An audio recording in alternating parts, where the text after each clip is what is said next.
நாளென் செய்யும் வினிதானென் செய்யும் என நாடி வந்த கோளென் செய்யும் கொடுங்கூற்றியன் செய்யும் குமரேசர் இரு தாளும் சிலம்பும் சதங்கையும் தண்டையும் சண்முகம் தோளும் கடம்பும் எனக்கு முன்னே வந்து தோன்றினே. உலகமெங்கும் வாழ்ந்து கொண்டிருக்கும் ஸ்ரீ குபேரன் டிவி நேயர்களுக்கு சைதை ராஜாவின் அன்பான வணக்கங்கள். நாம் இப்பொழுது வாக்கிய பஞ்சாங்க அடிப்படையில் வார ராசி பலன்கள் அக்டோபர் 24 முதல் அக்டோபர் 30 வரைக்கும் உள்ளடக்கிய நாட்களுக்கு கிரகங்கள் எப்பேற்பட்ட பலனை வழங்கப் போகிறது என்பதை ஒவ்வொரு ராசியாக பார்க்கலாம் வாங்க. இப்போது நாம் மிதுன ராசியை பார்க்க போகிறோம். காலபுருஷனுக்கு 3வது ராசி, மிருகசீரிஷம் 3ஆம் பாதம் 4ஆம் பாதம், மிருகசீரிஷம் திருவாதிரை 1, 2, 3, 4 பாதங்கள், புனர்பூசம் 1, 2, 3 பாதங்கள் உள்ளடக்கியது. புத பகவான் ஆட்சி பெறும் வீடு. இப்பொழுது புத பகவான் 5ஆம் இடத்தில் இருக்கிறார். ஒரு அற்புதமான ஒரு நிலைதான் என்றாலும் கூட கேதுவோடு இணைந்திருப்பது சரியல்ல, சனி பார்வையில் இருப்பதும் சரியல்ல. அப்போது உங்கள் ராசி நாதன் கேதுவோடு இணைஞ்சிருக்கிறதால ஏதாவது ஒரு சமூகத்திலேயோ இல்லை வேலை பார்க்குற இடத்துலையோ சில பிரச்சனைகளை சந்திக்க வேண்டியிருக்கும். ஒரு சிலருக்கு அவப்பெயர்கள் கூட ஏற்படலாம். உங்களுடைய பிள்ளைகள் மூலமாக அல்லது பிள்ளைகளுக்கு ஏதாவது சில தர்ம சங்கடங்கள், சில தொந்தரவுகள் வரக்கூடிய ஒரு அமைப்பு இருக்குங்க. எது எப்படி இருந்த போதிலும் 6ஆம் இடத்து அதிபதி செவ்வாய் ராசியில் இருக்கிறார். அப்போ தேக ஆரோக்கியம் கூட உங்களுக்கு பாதிக்கக்கூடிய ஒரு அமைப்பு ஒரு சிலருக்கு ஏற்படும். எச்சரிக்கையாக இருக்க வேண்டியது. அடுத்தது 2ஆம் இடத்தை குரு பகவான் பார்க்கிறார். நல்ல தனவரவு, பொருள் வரவு, குடும்பத்தில் அமைதி, நிம்மதி, சந்தோஷம், குதூகலம், கணவன் மனைவி ஒற்றுமை, குடும்பத்தில் சுப நிகழ்ச்சிகள் நடத்துவார்கள். வீட்டிற்கு விருந்தாளர்களுடைய வருகையும் அதோட நண்பர்களுடைய வருகையும் இருக்கும். வீடே சந்தோஷமாக இயங்கக்கூடிய ஒரு அமைப்புங்க. மற்றபடி உங்கள் சொல்லுக்கும் செயலுக்கும் நல்ல மதிப்பு மரியாதை கண்டிப்பாக கிடைக்கக்கூடிய ஒரு காலகட்டம். 3ஆம் இடத்து அதிபதி 5இல் இருக்கிறார். முயற்சிகள் யாவும் ஆரம்பத்தில் கொஞ்சம் சுணக்கம் ஏற்பட்டாலும் பிறகு அது சக்ஸஸ் ஆகக்கூடிய ஒரு அமைப்பு இருக்குங்க. 4ஆம் இடத்தை குரு பார்ப்பது, செவ்வாயும் பார்ப்பது என்பது மாபெரும் சிறப்பு. இந்த மிதுன ராசி அன்பர்கள் பூமி சம்பந்தப்பட்ட விஷயங்களால் ஆதாயம் பெறப்போகிறீர்கள். அதாவது இடம் வாங்கணும், வீடு வாங்கணும், மனை வாங்கணும், வீடு கட்டணும். உங்கள் அபிலாஷை என்னவோ அது கண்டிப்பாக நிறைவேறக்கூடிய ஒரு காலகட்டம்.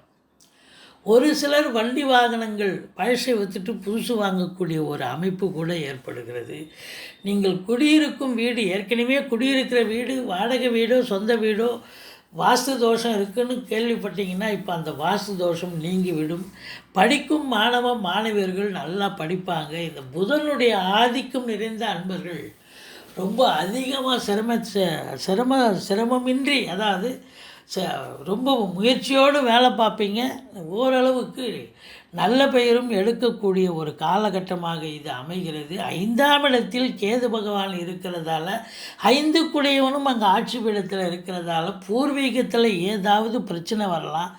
இல்லை உங்கள் பிள்ளைகள் நல்லா படிப்பாங்க, ஆனால் பிள்ளைகளுக்கு ஏதாவது படிக்கிற இடத்துல ஏதாவது இடர்பாடுகளை சந்திக்கக்கூடிய ஒரு அமைப்பு இருக்கலாம். மற்றபடி உங்களுக்கு 6ஆம் இடம் குரு பார்வையில் இருக்கிறார். ஆரம்பத்தில் உங்களுக்கு எதிரிகளால் தொல்லை ஏற்பட்டாலும் பிறகு நீங்கள் தான் ஜெயிக்க போகிறீங்க. சக்ஸஸ் உங்களுக்கு தான். அதே நேரத்தில் உங்களுக்கு வேலை பார்க்குற, சொந்தமாக தொழில் பண்ணுறவங்களுக்கு நல்ல நம்பிக்கைக்கு பாத்திரமான பணியாளர்கள் கிடைப்பார்கள். கோர்ட்டில் கேஸ் எதாக இருந்தால் உங்களுக்கு சாதகமாக தீர்ப்பு வரும்.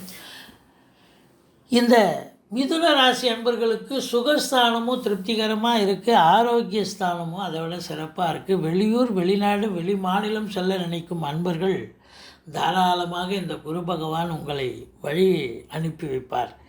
7ஆம் இடத்து அதிபதி 10இல் ஆட்சி பீடத்தில் இருக்கிறார். கணவன் மனைவி ஒற்றுமை அதிகரிக்கும். திருமண வயதில் இருப்பவர்களுக்கு திருமணம் கைகூடும் அப்படின்னு சொல்லலாம். மற்றபடி 8ஆம் இடத்துல சனி பகவான் இருக்கிறார். அஷ்டமத்து சனி நேர்கதியில் பயணம் செய்கிறார்.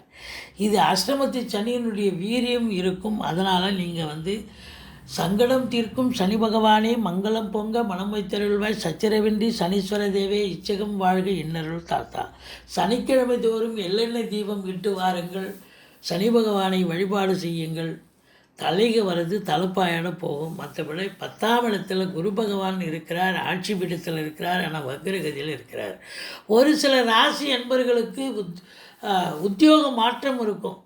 ஒரு இடத்துலேருந்து இன்னொரு இடத்துக்கு டிரான்ஸ்ஃபர் ஆகி போகக்கூடிய சூழல் வரும். இருந்தாலும் அது உங்களுக்கு சாதகமான ஒரு சூழலில் தான் அமையும். ஏனென்று சொன்னால் 10ல் குரு தனித்து இருந்தாலும் அது வக்ரத்தில் இருக்கிறதால தொழில்துறையாகட்டும் உத்தியோகத்தில் இருக்கிறவங்களுக்கும் ஒரு சிறப்பான ஒரு அம்சமே. எந்த ஒரு பிரச்சனையும் இருக்காது. மேலிடத்தில் செல்வாக்கினை பெறுவீர்கள். வேலை ஃப்ரெஷ்ஷாண்டாக இருக்கக்கூடிய அன்பர்கள் முயற்சி செஞ்சீங்கன்னு சொன்னால் கண்டிப்பாக வேலை வாய்ப்பு கிடைக்கக்கூடிய ஒரு காலகட்டம். தொழில்துறை நீங்கள் வங்கிகளின் மூலமாகவோ அரசின் மூலமாகவோ கடன் உதவிகளை பெற்று நீங்கள் தொழிலை அபிவிருத்தி செய்து நல்ல லாபத்தை ஈட்டக்கூடிய ஒரு காலகட்டமாக இது அமைகிறது. 11ஆம் இடத்தில் ராகு பகவான் உங்களுடைய தாத்தா பாட்டி, அதாவது பாட்டன் பாட்டிகள் உங்களுக்கு ஆதரவாக செயல்படுவார்கள். உள்நாட்டு வாணிபம், வெளிநாட்டு வாணிபம், ஏற்றுமதி இறக்குமதியாளர்கள், ஷேர் மார்க்கெட்டில் இன்வெஸ்ட் பண்ணுறவங்க, இவங்களுக்கெல்லாம் ஒரு அற்புதமான ஒரு காலகட்டம். 11இல் ராகு உங்களுக்கு இந்த மிதுன ராசிக்கு அளப்பரிய பொருளாதார வரவை தர இருக்கிறார். நல்ல லாபம், பொருளாதார முன்னேற்றம் கண்டிப்பாக ஏற்படக்கூடிய ஒரு அமைப்பு இருக்குங்க. மற்றபடி நீங்கள் வணங்க வேண்டிய தெய்வம் பெருமாளை சேவியுங்கள், சக்கரத்தாழ்வாரை வழிபாடு செய்யுங்கள். இந்த வாரம் அமர்க்கலமாகவே இருக்கும். ஸ்ரீ குபேரன் டிவியை பார்த்தமைக்கு நன்றிகள். மேலும் இது போன்ற தகவல்களை தெரிந்து கொள்ள ஸ்ரீ குபேரன் டிவியை சப்ஸ்கிரைப் செய்யுங்கள். மறக்காமல் பெல் ஐக்கானை கிளிக் செய்யுங்கள்.